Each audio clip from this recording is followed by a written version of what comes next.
예수님 이야기 네 번째, 도움의 손길이라는 주제로 말씀을 나누겠습니다. 오늘 본문은 네 명의 친구들이 중풍병에 걸린 사람을 예수님께 데려온 장면으로 이야기가 시작됩니다. 그리고 이 이야기는 중풍병자가 일어나 걸어 나가는 장면으로 끝이 나게 됩니다. 저는 오늘 본문을 묵상하면서 오늘 말씀의 핵심은 도움의 손길이라고 생각했습니다. 네 명의 친구가 병자를 도왔기 때문에 인생의 가장 큰 문제가 해결될 수 있었습니다. 우리도 교회 공동체 안에서 서로 형제이고 자매입니다. 형제 자매는 가족이란 말입니다. 친구보다 어쩌면 더 가까운 사이입니다. 가족이 힘들어하면 서로 돕고 사는 것이 하나님의 말씀에 순종하는 것입니다. 지난주 주일 순종은 예수님께서 주신 생명의 양식이라는 말씀을 나누었습니다. 요한복음 4장 34절입니다. 예수께서 이르시되 나의 양식은 나를 보내신 이의 뜻을 행하며 그의 일을 온전히 이루는 이것이니라. 형제자매를 서로 돕는 것은 하나님의 뜻입니다. 하나님의 뜻에 순종하여 하늘 양식을 충만히 누리시기를 주님의 이름으로 축복합니다. 첫 번째, 우리는 관심에 대해서 한번 생각해 봐야 됩니다. 우리가 누군가를 돕기 위해 가장 먼저 해야 할 일이 있다면 그것은 무엇일까요? 관심을 갖고 도움이 필요한 사람을 찾아야 합니다. 그런데 사실 살다 보면 굉장히 우리는 바쁩니다. 나 혼자 살기도 힘든데 주위에 누가 도움이 필요한지 우리가 관심을 갖기란 쉽지는 않습니다. 도움이 필요한 사람을 찾고 안 찾고는 사실 관심의 문제입니다. 관심이 없으면 우리는 옆에서 누가 고생을 하든지 누가 죽든지 별로 관심이 하나도 없습니다. 그런데 저는 우리의 큰 죄라고 생각합니다. 무관심은 분명히 죄입니다. 하나님께서 우리에게 교회라는 공동체를 주셨는데 그 속에서 아픈 사람을 찾지 않는 것, 힘든 사람을 우리가 방관하는 것, 어려운 사람을 우리가 관심을 갖지 않는 이런 무관심은 분명히 죄입니다. 우리 몸의 한 부분에 가시가 박히게 되면 우리의 몸의 모든 부분은 같이 아픔을 느끼는 것이 정상입니다.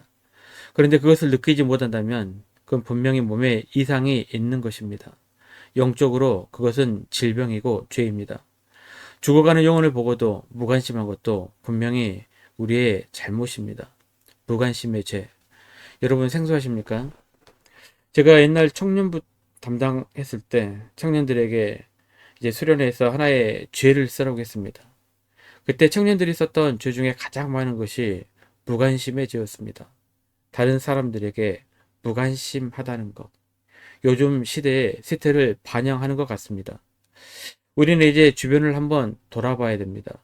누가 아프지 않는지, 누가 문제는 있지 않는지 찾아봐야 합니다. 문제가 있는 사람이 있다면 우리는 도와야 할 것입니다. 중풍병자의 네 친구들은 자신의 병든 한 친구에게 결코 무관심하지 않았습니다. 1절입니다. 수일 후에 예수께서 다시 가버나움에 들어가시니 집에 계시다는 소문이 들린지라. 동네 사람들은 중풍병자를 고칠 수 있는 방법들을 계속해서 찾고 있었던 것 같습니다. 이들은 예수님께서 병을 고치신다라는 소문을 들었고 또 예수님께서 마침 가버나움의 어느 한 집에 들어와 계신다는 소문을 듣게 되었습니다. 그리고 불이 나게 그 집으로 중풍병자를 데리고 갔던 것입니다. 이것이 바로 관심입니다. 관심이 있었기 때문에 기적이 일어나게 됩니다. 관심은 우리가 다른 사람을 도울 때 필요한 가장 기본적인 것입니다. 사랑하는 성도 여러분, 지금부터라도 관심을 갖고 주변에 도움이 필요한 분이 있는지 없는지 한번 살펴보시기를 바랍니다. 이웃을 향한 관심은 하나님의 뜻입니다. 그 뜻에 순종하시기를 바랍니다. 두 번째는 행동입니다. 4절입니다. 무리들 때문에 예수께 데려갈 수 없으므로 그 계신 곳에 지붕을 뜯어 구멍을 내고 중풍병자가 누운 상을 달아내리니. 친구가 힘들 때, 누군가가 힘들어할 때 우리는 반드시 그들을 위해서 기도해야 합니다. 기도가 우선돼야 합니다. 그런데 기도로만 띄워서는 절대 안 됩니다. 야고보서 기자는 행함이 없는 믿음은 죽은 믿음이라고 말씀하고 있습니다. 기도를 했다면 반드시 그를 도울 수 있는 때까지 도와야 합니다. 그것이 진짜 기도입니다. 4절을 함께 보셨는데 친구들이 예수님께 병자를 데려가기 위해서 구체적으로 했던 행동들을 우리는 주의 깊게 봐야 합니다. 지붕을 뜯어내는 일. 저는 지붕을 어떻게 뜯었을까 참 궁금했습니다. 그 지붕을 뜯는 것을 상상해 보았습니다. 침상에 누워있는 친구를 지붕 위에까지 올려야 했을 것입니다. 또 4명의 친구들도 지붕 위로 같이 올라갔겠죠. 총 5명이 지붕 위에 올라갔는데도 무너지지 않을 정도라면 지붕이 꽤 단단해야 했을 것입니다. 한 명이 60kg씩만 나간다 해도 5명이면 300kg 이상 나가게 되는데 지붕이 굉장히 튼튼해야 했을 것입니다. 저는 지붕을 도대체 무엇으로 뜯어냈을지도 궁금합니다. 침상채로 아래로 내려 보내려면 최소로 잡아도 가로는 1.5m 이상 돼야 될 것이고 세로도 60cm 이상 뜯어내야 했을 것입니다. 이스라엘 지붕을 한번 제가 사진으로 구해봤습니다. 일반적으로 그 당시 이스라엘에 있는 집은 흙벽돌로 만들어졌고 지붕은 먼저 나무로 돌보를 놓고 그 위에 집으로 덮은 후에 흙으로 채워 비를 막도록 되어 있었다고 합니다. 지붕을 그 큰 크기로 뜯어냈다면 흙먼지가 먼저 날렸을 것이고 아래에 있던 사람들은 깜짝 놀랐을 것입니다. 그 친구들은 수많은 사람들에게 질타를 받을 것을 감수하고 지붕을 뜯었을 것입니다. 사랑하는 성도 여러분, 도움이 필요한 사람을 위해 구체적으로 이렇게 행동했던 친구들의 모습을 우리는 배워야 합니다. 이 친구들의 행동을 보고 예수님은 어떻게 반응하셨을까요?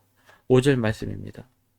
예수께서 그들의 믿음을 보시고 중풍병자에게 이르시되 작은 자야 내 죄 사함을 받았느니라 하시니 그 친구들의 믿음을 보셨습니다. 친구를 돕기 위해 희생을 감수하는 사람들을 예수님께서는 칭찬하신 것입니다. 내 믿음이 크다. 요한복음 15장 13절입니다. 사람이 친구를 위하여 자기 목숨을 버리면 이보다 더 큰 사랑이 없나니. 관심을 가지고 친구를 구체적으로 돕는 것을 보시고 예수님께서는 분명히 칭찬하셨습니다. 너는 믿음이 크다. 너는 가장 큰 사랑을 베풀었다. 사랑하는 성도 여러분, 우리도 마찬가지입니다. 우리 주변을 돌아봐야 합니다. 우리 주변에 누가 힘든 사람이 있는지, 그리고 그 사람이 힘들어한다면 그를 위해서 기도도 해주지만 우리는 행동으로 도와야 될 것입니다. 여러분, 물이 고이면 썩듯이 은혜도 고이면 썩습니다. 은혜는 넘쳐 흐를 때 하나님께서 더 크게 부어주실 줄로 믿습니다. 그 크신 하나님의 은혜가 여러분을 통하여 도움이 필요한 손길에게 계속해서 흘러넘치기를 주님의 이름으로 축원합니다. 말씀 요약합니다. 그리고 적용 한번 해봅니다. 관심을 갖고 도움의 손길을 찾으십시오. 무관심은 죄입니다. 기도로 끝내지 마시고 구체적인 행동으로 옮기시기를 바랍니다.